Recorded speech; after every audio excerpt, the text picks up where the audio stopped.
कोकोली प्रतिभा biotech द्वारा निर्मित एक विशिष्ट अंतर्राष्ट्रीय उर्वरक है जिसका आधार पीएएस है और जिसे घोंघ से निकालकर बनाया जाता है। कोकोली एक शक्तिशाली उर्वरक है जो न केवल भूमि के पीएच स्तर को स्थिर करता है बल्कि यह कार्बन प्रतिशत में वृद्धि करता और इसमें नाइट्रोजन, पोटेशियम तथा सभी प्रकार के सूक्ष्म पोषक तत्व भी शामिल है जो पौधों के लिए लाभदायक होते हैं। प्रतिभा बायोटेक किसानों का मार्गदर्शक और साथी। समग्र कृषि समाचार विभाग अन्नपूर्णा एग्री स्पेस में स्वागतम सुस्वागतम।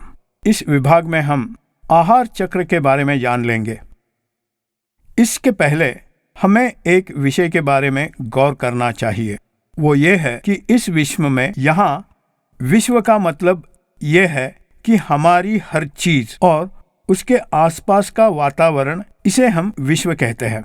इस विश्व में कोई भी पदार्थ जो 1 मिलीग्राम का या उससे भी कम वजन का होता है उसका नाश नहीं होता और निर्माण भी नहीं होता। इसके बारे में मैं किस लिए बोल रहा हूँ इसका आगे चलकर पता चलेगा। मतलब विश्व में 1 मिलीग्राम का 10वां हिस्सा भी, उतना छोटा पदार्थ भी उसका नाश नहीं होता या फिर उसका निर्माण नहीं होता, लेकिन वो सिर्फ एक रूप से दूसरे रूप में बदलते हैं। ये ध्यान दीजिए। अब तो सब्जेक्ट में बोल रहा हूं, उसको इस विचार का महत्व अधिक है क्योंकि मतलब हमारे विश्व में हम किसी भी पदार्थ को नाश भी नहीं करते और नए से निर्माण भी नहीं करते। हम केवल एक रूप से दूसरे रूप में बदल सकते हैं। मतलब घन, द्रव और वायु, इन 3 रूप में। मतलब घन रूप जो है पत्थर, लकड़ी, ये सभी घन रूप पदार्थ होते हैं। उसी तरह द्रव रूप में पानी, तेल, ये सभी द्रव पदार्थ होते हैं। उसी तरह वायु पदार्थ ऑक्सीजन, कार्बन डाइऑक्साइड, नाइट्रोजन। तो इन कोई भी पदार्थ इन 3 रूपों में से एक रूप से दूसरे रूप में बदलते हैं, मगर कोई भी पदार्थ नष्ट नहीं होता। उसी तरह 1 मिलीग्राम भी नए से निर्माण नहीं होता। मतलब नाश ना होगा, निर्माण नहीं होगा, लेकिन एक रूप से दूसरे रूप में बदलता रहता है। इसीलिए इस पूरे विश्व का वजन एक ही होता है। विश्व का वजन नहीं बदलता। ये क्यों बोल रहा हूं वो आपको समझाता हूं। इस सृष्टि धर्म के हिसाब से उदाहरणतः पौधा कार्बन डाइऑक्साइड लेता है, उसमें से कार्बन रखकर ऑक्सीजन को छोड़ देता है। ये कार्बन पत्तों में बदलता है जो कि द्रव रूप में है। मतलब वो पौधे के सभी भागों में पहुंचकर पत्तों में बदल जाता है। जो घन पदार्थ है, मतलब हवा में वायु रूप में होने वाला कार्बन, पौधों में पहुंचकर द्रव रूप में बदलता है, उसके बाद घन पदार्थों में बदलता है। इस तरह कार्बन 3 रूपों में बदलता है। अगर हम लकड़ी को जलाएंगे तो उसकी आग होती है, उसके बाद रक्षा हो जाती है, राख हो जाती है। तब हम ये समझते हैं कि लकड़ी वजनदार राख में बदल गई। यह बहुत आसान है। हमें यह समझना है कि लकड़ी को जलाते समय लकड़ी का जो कार्बन है वो जलता है। हवा में जो ऑक्सीजन होता है वो कार्बन डाइऑक्साइड परिवर्तित होता है और अंत में वायु रूप में बदलता है। जितनी वजनदार लकड़ी है वो लकड़ी जलकर राख होने पर लकड़ी का वजन पूरा ऑक्सीजन के साथ असर होकर वो फिर से कार्बन डाइऑक्साइड में बदल जाता है। इसका वजन हम नहीं नाप सकते। कितना हवा में है और कितना जमीन में है, यही शास्त्र है, सृष्टि धर्म है। आप सभी ये गौर कीजिए कि किसी भी चीज का हम ना नाश कर सकते हैं ना निर्माण कर सकते हैं। एक रूप से दूसरे रूप में बदल सकते हैं। पानी को अगर गर्म करेंगे तो हवा में मिल जाता है, पानी हवा में मिल जाता है। विश्व का मतलब हमारी धरती और उसके आसपास का वातावरण, हवा धरती के ऊपर कुछ ही किलोमीटर तक रहती है। वो सभी मिलाकर ही हमारे विश्व का वजन होता है। पानी बाष्प बन के हवा में मिलता है। उसके बाद वो बाष्प ठंडा होने के बाद बारिश के रूप में पानी में बदलकर जमीन पे आता है। यहाँ कोई भी नाश नहीं होता, तो ये चक्र फिरता ही रहता है, एक रूप से दूसरे रूप में बदलकर विश्व में ही रहता है, नष्ट नहीं होता। एक प्रांत से दूसरे प्रांत को और एक रूप से दूसरे रूप में बदल सकते हैं, मगर हम किसी का भी नाश नहीं कर सकते हैं। ये सिद्धांत इसलिए बोल रहा हूं, मुझे गलत मत समझना, लेकिन बहुत से लोग गोमूत्र और गोबर को इस्तेमाल करने से उसमें से बहुत सारे चीज निर्माण होते हैं, नए से आते हैं, ऐसे कहते हैं। गोमूत्र और गोबर में नाइट्रोजन और कार्बन होता है, मतलब गोमूत्र में नाइट्रोजन होता है और गोबर में कार्बन होता है, लेकिन इनमें और कुछ भी नए पोषक पदार्थ इसमें से निर्माण नहीं होते, मतलब नए से नहीं आते। गाय हो या भैंस हो या पंछी हो, तुम हो या मैं, हर कोई भी भोजन लेने के बाद उसमें से पोषक तत्वों को हमारे शरीर में लेता है, अच्छी तरह से ग्रहण करता है। जानवर ग्रहण करते हैं और पंछी भी ग्रहण करते हैं। पोषक तत्वों को ग्रहण करने के बाद बचे हुए व्यर्थ को छोड़ देते हैं, लेकिन हम नए से कुछ भी निर्माण नहीं कर सकते। तो बचा हुआ व्यर्थ पदार्थ बाहर आने के बाद उसे आप उर्वरक जैसा या कुछ भी दूसरे पदार्थ जैसा जमीन में डालते हैं। उस व्यर्थ में अधिकतर कार्बन ही होता है, क्योंकि हमारे शरीर को कार्बन की जरूरत नहीं होती, क्योंकि हम में हरियाली जैसा कुछ नहीं होता, ना जानवर में ना हम में होता है। इसलिए हमारे शरीर में कार्बन की जरूरत नहीं है। बहुत ही कम मात्रा में या माइक्रोग्राम में जरूरत हो सकती है, लेकिन ज्यादा नहीं। तो कार्बन को हम छोड़ देते हैं, या उस तरह व्यर्थ से कार्बन को छोड़ देते हैं। आहार से लेने वाले पत्ते, फल, इन सभी में से हम पोषक तत्व लेने के बाद उस अनावश्यक कार्बन को छोड़ देते हैं। उस तरह व्यर्थ से कार्बन को छोड़ देते हैं, जिसका हम उर्वरक जैसा इस्तेमाल कर देते हैं और जमीन को देते हैं। इसीलिए सिर्फ गोबर डालने से या पशु खाद डालने से सब कुछ मिल जाएगा या निर्माण होगा, ये गलत है। शास्त्र इसको नहीं मानता, क्योंकि ये गलत है। जानवर गोबर को कैसे देते हैं? घास खाने के बाद देते हैं। अगर तुम्हारे जमीन में त्रुटि हो, कमी हो, तो उससे निर्माण हुए घास में भी त्रुटि जरूर होगी। जमीन में पोषक तत्वों की कमी हो तो घास में भी पोषक तत्वों की कमी होगी। इस घास को खाने वाले जानवर उस घास में उपलब्ध सभी पोषक तत्वों को ग्रहण करने के बाद व्यर्थ को छोड़ देते हैं। बहुत कम पोषक तत्वों को जानवर छोड़ते हैं।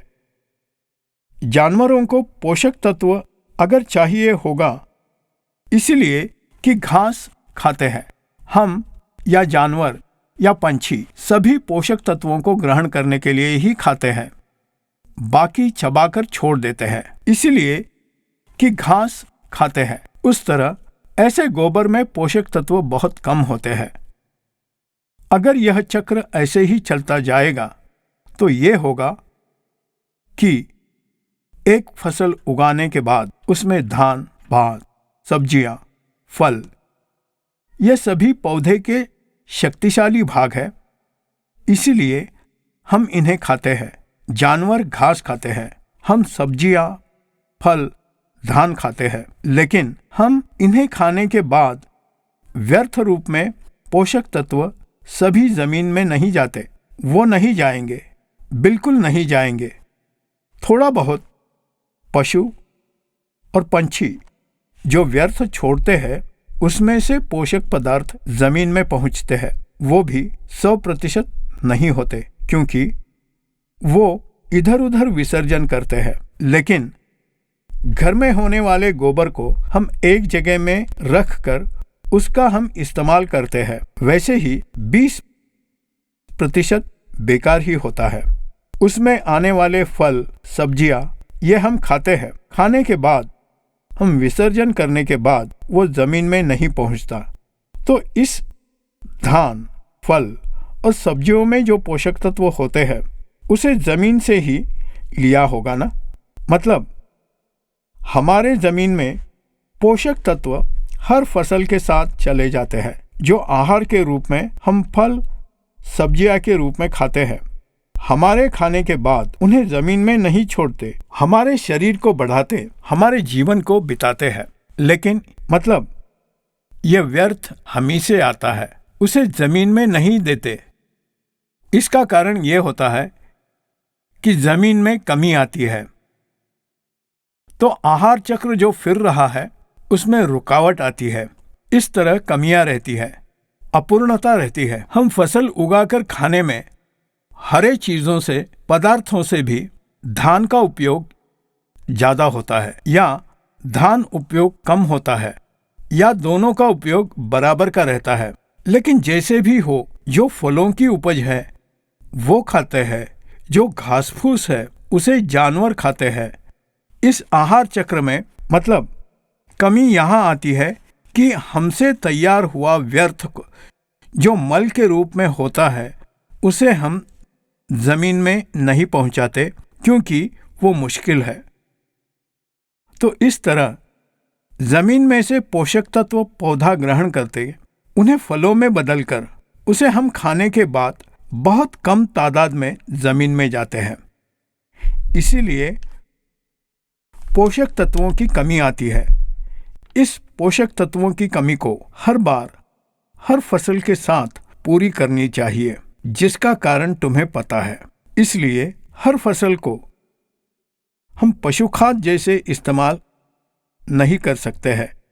जैसे कि मिर्ची की फसल को पशु भी नहीं खाते। हम सबसे बड़ी गलती ये करते हैं कि मिर्ची की फसल को उपज लेने के बाद उसे सुखाकर उसकी राख बनाकर जमीन में मिलाने से बहुत फायदा होगा, लेकिन यह नहीं करते। पूरी फसल का एक ढेर सा बनाकर उसको जलाते हैं, उससे पूरा कार्बन हवा में मिलता है, बचती सिर्फ राख जो कुछ भी काम की नहीं होती। इस तरह बहुत से फसल पशु चारा में इस्तेमाल नहीं होते, जिनका नुकसान हमें होता है, क्योंकि पोषक तत्व पौधे के हर हिस्से में होते हैं, जैसे कि पत्ते, तने, फूल, फल, जिसे हम जलाते हैं। इस तरह कई तरह से पोषक तत्व हवा में मिल जाते हैं। मतलब उन्हें हम जमीन में नहीं देंगे तो केवल पशु खाद से नहीं, इन्हें नहीं पहुंचा जाएगा। पशु खाद में सभी पोषक तत्व नहीं रहते हैं जो माइक्रो लेवल में होते हैं। बहुत से लोग ये कहते हैं कि पशु खाद देने से मिट्टी में सूक्ष्म जीवाणुओं की अच्छी वृद्धि होकर सभी पोषक तत्वों को पहुंचाते हैं। वो गलत है। इसके पहले ही मैंने बताया है कि इस विश्व में हम 1 मिलीग्राम पदार्थ को निर्माण नहीं करते, ना कि नाश, एक रूप से दूसरे रूप में बदल सकते हैं। ये मैंने बताया है। तो हमारे जमीन में एक फसल आने के बाद कई प्रकार के पोषक तत्व हमें भी मिल जाते हैं। उन्हें फिर से जमीन में पहुंचाने के लिए पशु खाद काफी नहीं है। पशु खाद से सूक्ष्म जीवाणु पोषक तत्वों को निर्माण करेंगे, वो गलत है। सूक्ष्म जीवाणुओं का काम यह है कि आसपास उपलब्ध पोषक तत्वों को पौधा ग्रहण करेगा। जैसा वो बदलाते हैं, बदलाने का काम करते हैं। सूक्ष्म जीवाणु विसर्जन नहीं करते, वो सेंद्रीय कार्बन को आहार में से लेते हैं, ना कि पोषक तत्वों को खाकर व्यर्थ नहीं करते। ये उदाहरण बताया है कि हवा में भी नाइट्रोजन N2 के फॉर्म में होता है, वो 78% होता है। हवा में सबसे अधिक N2 ही है। अगर पौधा सहजता से इसे ग्रहण कर सके तो वो ग्रहण करेगा ना, लेकिन वैसे नहीं होता। हवा में जो नाइट्रोजन है उसका उपयोग तत्वतः है। जब जैविक उर्वरक जैसे कि राइजोबियम, एसिटोबैक्टर, नाइट्रोजोमोनस, ये सभी जैविक उर्वरक एक एंजाइम को तैयार करके बाहर छोड़ते हैं। उस एंजाइम का नाम है नाइट्रोजनस। ये नाइट्रोजनस हवा में स्थित नाइट्रोजन को परिणाम करके उसे जमीन में पहुंचाता है, मतलब उसके भी सीमा होती है। ये सभी फसलों की राइजोबियम जब जैविक उर्वरक जैसे कि राइजोबियम, एसिटोबैक्टर, नाइट्रोजोमोनस, ये सभी जैविक उर्वरक एक एंजाइम को तैयार करके बाहर छोड़ते हैं। उस एंजाइम का नाम है नाइट्रोजनस। ये नाइट्रोजनस हवा में स्थित नाइट्रोजन से परिणाम करके उसे जमीन में पहुंचाते हैं। उसकी भी सीमाएं होती है। ये सभी फसलों में ऐसा नहीं कर सकते। उदाहरणार्थ धान, उड़द, मूंग, इन सभी को, मतलब इनके जड़ों को छोटे छोटे आकार के गांठों में एंजाइम प्रवेश करता है और कुछ फसलों में ही ऐसा होता है। उपज लेने के बाद उन जड़ों को जमीन में मिला देने से इसमें से नाइट्रोजन मिट्टी में आता है। इसलिए मैं यह कहता हूं कि आसपास के नाइट्रोजन को ग्रहण करके रख लेते हैं और कुछ भी पोषक पदार्थ जो पौधे को जरूरी है, जो हवा में नहीं होता है, कार्बन हवा से निकलकर नाइट्रोजन को जैविक उर्वरक इस्तेमाल करने से कुछ हद तक हवा में स्थित नाइट्रोजन को पौधे को दे पाएंगे। बाकी सभी पोषक तत्व जमीन में होते हैं, लेकिन अगर वो सभी पोषक तत्व व्यर्थ के रूप में हो तो ये जैविक उर्वरक उन तत्वों को बदलकर पौधा ग्रहण करने लायक रूप में बदलकर पौधे को उपलब्ध कराते हैं। पोषक तत्व अगर ना हो तो वो कुछ भी नहीं कर पाएंगे। हमने पिछले 20-25 सालों से डीएपी का बहुत ज़्यादा इस्तेमाल किया है। बहुत बोरियां डीएपी छिड़काया है, जिसकी वजह से मैं ये कहता हूँ कि 40 सालों के लिए फॉस्फोरस जितना चाहिए उतना हमारे ज़मीन में है, लेकिन वो क्षारों के रूप में है, P2O5 के रूप में नहीं है, PO3 के रूप में नहीं है। इन रूपों में होगा तभी पौधा ग्रहण कर पाएगा। कॉम्प्लेक्स रूप में हो तभी पौधे ग्रहण करते हैं, लेकिन ये तो क्षारों के रूप में है जिसे पौधा ग्रहण नहीं कर सकता। लेकिन फॉस्फोरस सोल्यूबल बैक्टीरिया, इसे हम जमीन में देने से ये बैक्टीरिया मौजूद फॉस्फोरस को घुला देता है। इसको बदलने के बाद ही पौधा ग्रहण कर सकता है, लेकिन उन्हें भी कुछ मर्यादा होती है। गर्मी के मौसम में हमारे देश में 45 तक तापमान होता है। ऐसे समय में उस तापमान में बैक्टीरिया मर जाते हैं। अगर 10% बैक्टीरिया जिंदा रहे तो भी काफ़ी है, क्योंकि अनुकूल वातावरण आते ही उसकी वृद्धि होती है। वो वृद्धि होने के लिए कार्बन की ज़रूरत है, इसीलिए सिर्फ कार्बन को पहुंचाने से काफ़ी नहीं होगा। वो बाकी सभी पोषक तत्व निर्माण नहीं कर सकता। कार्बन से वृद्धि होने वाले बैक्टीरिया का उपयोग होने के लिए उसमें मौजूद पोषक पदार्थ या न्यूट्रिएंट्स जो व्यर्थ रूप में होते हैं वो होना ज़रूरी है, जिसके बिना कुछ काम नहीं होगा। अगर क्यों नहीं है तो हमें ऊपर से देना है। पौधे के अवस्था के अनुसार ग्रहण किया जाता है। जो भी पौधे से दूर है वो व्यर्थ रूप में या क्षार रूप में बदल जाते हैं।